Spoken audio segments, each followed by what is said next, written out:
আলাইকুম আদি সাহেব। ওয়ালাইকুম আসসালাম।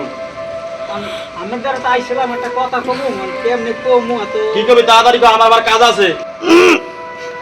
সারাদিন খেতে বসে ফোন লাগিয়া এখন দেখছি ব্যস্ত। কি রে তুই কিছু কইলি? না আদি সাহেব কিছু কইনি। কি কবি চালাই ক। মাইয়ের বিয়ে ঠিক হইছে, টাকা লাগবে 1 লাখ দিয়ে তৈবে বাই না। 1 লাখ টাকা দিবি, প্রতি মাসে 10,000 দিবি। হজ করছি, নামাজ পড়ি, সুদ আমি খাই না। আদি সাহেব মনটা একটু নরম করেন, সুদের পরিমাণটা একটু কম করেন আদি সাহেব। না না কমাবে না, নিলে নিবি, না নিলে না নিবি। রাস্তা স্যার, কাজ আছে, সুদ আমি খাই না। আদি সাহেব দাঁড়ান, কথাটা একটু শোনেন। আপনি যা বলছেন তাই থাকবে, কিন্তু টাকা আমার 1 লাখ লাগবে। টাকার কথা তো কেউ যে না জানে, কারণ নাম আমার হাজি।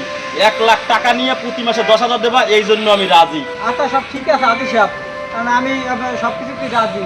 আর টাকা কোন সময় দেবেন? যখন লাগে তখন নিস, শর্ত আমার ঠিক রাখিস। আচ্ছা নাম হ্যাঁ রাজি, এটা 1 নম্বর পাবি। টাকা ধার চাইলে টাকা নাই, সুদের বেলায় রাজি। কিরে ভাগনা, কিছু কি কইলি? না মামা কিছু কই নাই, আপনি যান মামা। কিরে বেটা, মাস তো শেষ হয়ে যাইলো, অগত কেউ দেয়া নাই। কির জন্য? কে আমার এই মাসে ইন্টারেস্টের টাকা? ওই জন্য সুদের টাকা। আদি সাহেব দাঁড়ান দাঁড়ান। কি হয়েছে ক? আপনার বাসায় গেছিলাম, আপনার বাড়ি বলে বাসায় নাই, রাস্তায় এলে আপনার কাছে এলাম। এনেন এ মাসে সুদের টাকা রাখেন। ধুর বেটা, আমি হজ করে আইছি, সকলের নামাজ পড়েছি, আমি সুদের টাকা হাতে নেই না। তাহলে ভালো হইলো, না নিলে আমি জায়গা। ধুর বেটা, দাঁড়াই দিকে আয়। সুদের টাকা হাতে নেই দেখে আমার পকেট নাই, পকেটে দে। হালার বুহালা পদবি লইছে হাজি। এলাকার যত সুদ আছে সব আল্লাহ খাইবো। আবার মনে করে যে পাবলিকের সামনে কই এবার সুদের হাতেও ধরে না। আল্লাহ একটা শয়তান বদমাইশ।